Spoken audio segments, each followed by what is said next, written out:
Hello friends, আজকে আমি আবার তোমাদের সাথে চলে এসেছি একটি সুন্দর সায়েন্স মডেল নিয়ে, যেটা হলো সিকিউরিটি অ্যালার্ম। আমরা দেখে নিই কিভাবে এই সুন্দর একটি সায়েন্স মডেলটি আমরা সহজেই বানিয়ে ফেলতে পারবো। তো সিকিউরিটি অ্যালার্ম বানানোর জন্য কি কি লাগবে আমরা দেখে নিই, চলো।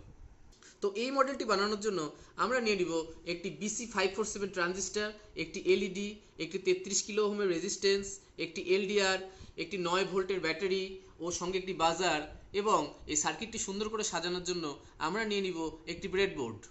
তো চলো আমরা সার্কিটটি ব্রেডবোর্ডে সুন্দরভাবে সাজিয়ে নিই। তো প্রথমেই আমরা ট্রানজিস্টরটি ব্রেডবোর্ডে লাগিয়ে নেব। এবারে ট্রানজিস্টরের কালেক্টরের সঙ্গে আমরা এলইডির নেগেটিভ পোলটি লাগিয়ে নেব।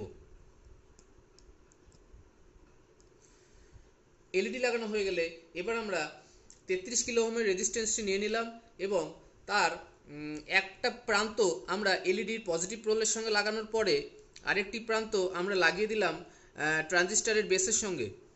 এবারে এলডিআরটা আমরা ট্রানজিস্টরের একটি বেসের সঙ্গে লাগাবো এবং আরেকটি পোল আমরা ট্রানজিস্টরের এমিটারের সঙ্গে লাগিয়ে নেব।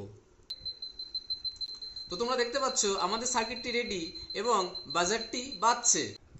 তো তোমরা দেখতে পাচ্ছ টর্চের আলোটি যখন এলডিআর এর উপর পড়ছে তখন সার্কিটটি অফ।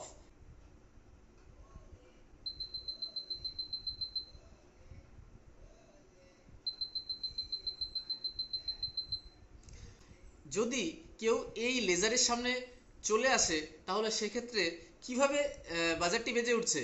তো এটি একটি সিকিউরিটি অ্যালার্ম হিসেবে কাজ করছে। তো বন্ধুরা, তোমাদের এই প্রজেক্টটি কেমন লাগলো তা তোমরা অবশ্যই কমেন্টে লিখে জানাবে। আর ভিডিওটি যদি ভালো লাগে তাহলে তোমরা এই চ্যানেলটি সাবস্ক্রাইব করে দিও আর একটি লাইক করে দিও।